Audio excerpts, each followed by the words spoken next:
દર્શક મિત્રો, મહામંથન મંતવ્ય ન્યૂઝમાં આપનું સ્વાગત છે। ભાવનગરમાંથી એક મોટા સમાચાર મળી રહ્યા છે, જેમાં ચાંદીપુરા વાયરસથી પ્રથમ કેસ ભાવનગરમાં મૃત્યુનું નોંધાયો હોવાની ઘટનાથી આરોગ્ય તંત્ર દોડતું થયું છે। વલભીપુરા તાલુકાના મેલાણા ગામમાં 9 વર્ષીય બાળકનું સારવાર દરમિયાન મોત નીપજ્યા હોવાના સમાચાર સામે આવ્યા બાદ ખળબળાટ મચી જવા પામ્યો છે। બાળકને 8 જુલાઈએ ભાવનગરની સરકારી હોસ્પિટલમાં દાખલ કરવામાં આવ્યો હતો ને આજે શંકાસ્પદ ચાંદીપુરા વાયરસનો કેસ છે તે મામલે સેમ્પલને લઈને તપાસ કરવામાં આવી ને આ તપાસ લેબ રિપોર્ટમાં જે સામે આવ્યું તેમાં ચાંદીપુરા વાયરસ બાળકની અંદર હોવાની પુષ્ટિ થઈ ને આ બાબતને લઈને જિલ્લા આરોગ્ય તંત્ર દ્વારા હવે માહિતી આપવામાં આવી છે। ચાંદીપુરા વાયરસનો રોગ સામે આવ્યા બાદ જિલ્લાભરમાં ખળબળાટ મચવાની શરૂઆત થઈ છે। પ્રથમ મોત ભાવનગરમાં થયા બાદ હવે આરોગ્ય તંત્ર પણ દોડતું થયું છે। આરોગ્ય વિભાગે લોકોને સાવચેત રહેવા, બાળકોમાં તાવ, ઉલટી, આંચકી અથવા બેભાન જેવા લક્ષણો હોય તો તાત્કાલિક હોસ્પિટલનો સંપર્ક કરવા માટે વિનંતી કરી છે। આ મામલે જે આરોગ્ય વિભાગના અધિકારી છે તેમનું પણ નિવેદન સામે આવ્યું છે। શું કહી રહ્યા છે તેઓ તે પણ સાંભળો।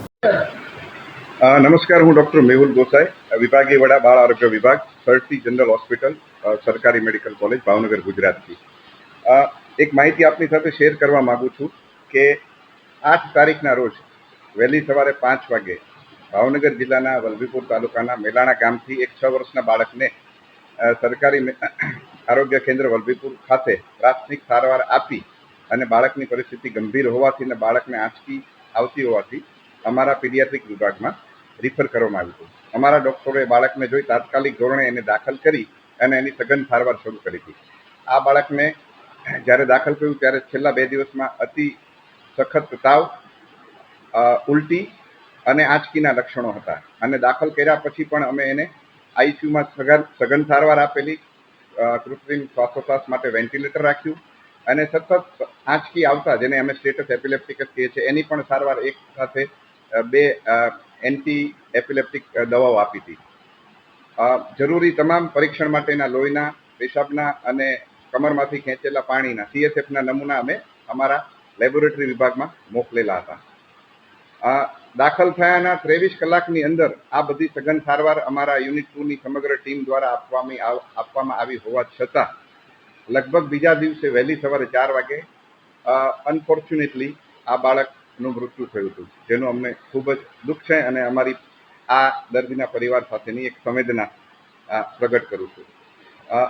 આ બાળકનો રિપોર્ટ અમારી અહીંયા લેબોરેટરીમાં એક જે ICMR દ્વારા એક રિસર્ચ ચાલી રહ્યું છે, જે અમારા વિભાગમાંથી ડૉક્ટર હરદેવભાઈ અને ડૉક્ટર ઉમંગ જોઈ રહ્યા છે, તો એ લોકોએ પણ આનું ફોલોઅપ લીધું અને અહીંનો રિપોર્ટ નેગેટિવ આવ્યો હતો। એટલે જે અમે અમારા ઉપરી અધિકારીશ્રીઓ, ડીન સાહેબ, સુપ્રિન્ટેન્ડન્ટ સાહેબને જાણ કરી હતી। ત્યારબાદ ગુજરાતમાં કેસો વધતા અને અમુક કેસીસ પોઝિટિવ આવતા સરકારશ્રીએ 14 તારીખે એક પત્ર જાહેર કર્યો કે લોકલ લેવલે લેબોરેટરીમાં જે પરીક્ષણ થાય છે એનું વિશેષ પરીક્ષણ ગાંધીનગર GBRC સાથે પણ આપણે કરીએ, એટલે એ સેમ્પલ ત્યાં પણ મોકલો। એટલે અમારી લેબોરેટરીની ટીમ દ્વારા આ સેમ્પલ ત્યાં ગાંધીનગર મોકલવામાં આવ્યું, જેનો ગઈકાલે મોડી રાત્રે રિપોર્ટ GBRCમાંથી માઇક્રોબાયોલોજી વિભાગને જાણ કરવામાં આવી અને અમને સવારે જાણ કરવામાં આવી કે આ બાળકનું જેનું મૃત્યુ થયું હતું 9 તારીખે એ ચાંદીપુરા પોઝિટિવ કેસ હતો। એટલે ચાંદીપુરા એક રેબ્ડો વાયરસ ગ્રુપનું વેસિક્યુલો વાયરસ ફેમિલીથી બિલોંગ કરતો વાયરસ છે કે જે હડકવાનો વાયરસ હોય, રેબ્ડો વાયરસ, એમાં રેબ્ડો વાયરસ ગ્રુપનો વાયરસ છે અને જે બાળકમાં સેન્ડ ફ્લાય નામની માખી કે જેનું કદ માખી કરતાં 3 થી 5 ગણું નાનું હોય છે, મચ્છર જેવું, એ કરડવાથી થાય છે કે કોઈ વ્યક્તિને હોય ચાંદીપુરા વાયરસ એના લોહીમાં ને એ માખી એક વ્યક્તિને કરડે ને પછી બીજા વ્યક્તિને કરડે તો એ રીતે એનો ફેલાવો થતો હોય છે। અડકવાથી કેમ સ્પ્રેડ થતો નથી હોતો। મુખ્યત્વે લક્ષણોમાં શું જોવા મળે ચાંદીપુરામાં, તો કે બાળકને ટૂંકા ગાળામાં સખત તાવ આવે, માથું દુખે, ઉલટીઓ થાય, ક્યારેક ઝાડા જોવા મળે, બાળક અર્ધબેભાન જેવું લાગે, આંચકી આવે અને કોમામાં જતું રહે। કેસ ફેટાલિટી રેટ એટલે કે ઇન્ફેક્શન ચેપ લાગ્યા પછી લગભગ 56 થી 75% કેસમાં બાળકનું 48 થી 72 કલાકમાં મૃત્યુ થતું હોય છે અને સઘન સારવારથી બાળકો 30 થી 40% કેસમાં સારા પણ થતા હોય છે। સારવારમાં સપોર્ટિવ સારવાર અમે આપતા હોઈએ છીએ। આંચકી હોય તો આંચકીની દવા આપતા હોઈએ છીએ, તાવ હોય તો તાવ માટેની દવા આપતા હોઈએ છીએ। આ કેસમાં અમે જ્યાં સુધી રિપોર્ટ નહોતો એટલે પોસિબલ સંભવિત વાયરસની શક્યતાઓ ચકાસીને અમે એસાયક્લોવિર એન્ટીવાયરલ મેડિસિન પણ આપેલી હતી। મોટા ભાગે આ રોગ છે એ ચોમાસાની સિઝનમાં થતો હોય છે, ભેજવાળા વાતાવરણમાં. અને આ બાળકમાં પણ જ્યાંથી આવ્યું હતું ત્યાં વરસાદની હિસ્ટ્રી 2 દિવસ પહેલા હતી કે ભારે વરસાદ પડ્યો હતો. અને કાચા મકાનો હોય, ગારથી લીપેલા મકાનો હોય, જેમાં તિરાડ હોય કે ગાય ભેંસના વાડાઓ હોય, ત્યાં આ બ્રીડિંગ થતું હોય છે સેન્ડ ફ્લાયનું.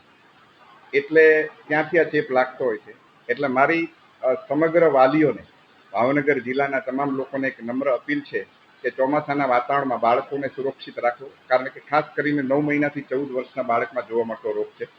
કોઈ પણ બાળકને સખત ભારે તાવ હોય, ઉલટી હોય, ઝાડા હોય, બાળક અર્ધબેભાન જેવું લાગે કે આંચકી હોય, તો તાત્કાલિક તમારા નજીકના તજજ્ઞ ડૉક્ટરની સલાહ લો અને એ પ્રમાણે યોગ્ય સારવાર લો. અને વિશેષ તો અટકાવ એ ખૂબ અગત્યનો છે. એટલે નાના બાળકોને આખી બાઈના કપડાં પહેરાવો, જેથી માખી કે મચ્છર કે કરડવાની શક્યતા ઓછી રહે. ઘરની આજુબાજુ ખાડા ખાબોચિયા કે પાણી ભરાયેલું હોય તો એને બૂરી દો, જેથી બ્રીડિંગ પ્લેસ આપણે નાબૂદ કરી શકીએ. મચ્છરદાની છે કે રિપેલેન્ટ્સનો પણ આપણે ઉપયોગ કરી શકીએ. તો આ એક અટકાવના અગત્યના પગલાં દરેક વાલીઓ લે એવી એક નમ્ર અપીલ છે. આભાર. જે રીતે ભાવનગરમાં ચાંદીપુરા વાયરસનો હવે પ્રથમ મોત સામે આવ્યા બાદ વાલીઓમાં ચિંતાનું મોજું ફરી વળ્યું છે. આ બાબતને લઈને હવે આરોગ્ય તંત્ર દ્વારા પણ લોકોને તાકીદ કરવામાં આવી રહી છે. અને જે તાવ, ઉલટી જેવા લક્ષણો દેખાય તો તાત્કાલિક સ્થાનિક જે હોસ્પિટલ હોય તેમાં તે સંપર્ક કરીને ડૉક્ટરોની સલાહ લેવા માટેની પણ વાત સૂચનોમાં કરવામાં આવી રહી છે. જોવાનું રહ્યું કે આ જે ચાંદીપુરા વાયરસના રોગના લક્ષણો હવે ભાવનગરમાં જોવા મળી રહ્યા છે. હવે આરોગ્ય તંત્ર સાબદું બન્યું છે અને હવે ચેકિંગ હાથ ધર્યું છે. ત્યારે હવે આ પરિસ્થિતિમાં કઈ રીતની કામગીરી આગામી દિવસોમાં થાય છે. દર્શક મિત્રો, આ અહેવાલ દર્શાવી રહ્યા છે ભાવનગરથી અમારા સંવાદદાતા ફિરોઝ મલેક. આવા જ વિડીયો જોવા માટે મહામંથન મંતવ્ય ન્યૂઝ જોતા રહો, લાઇક કરો અને વધુમાં વધુ શેર કરો.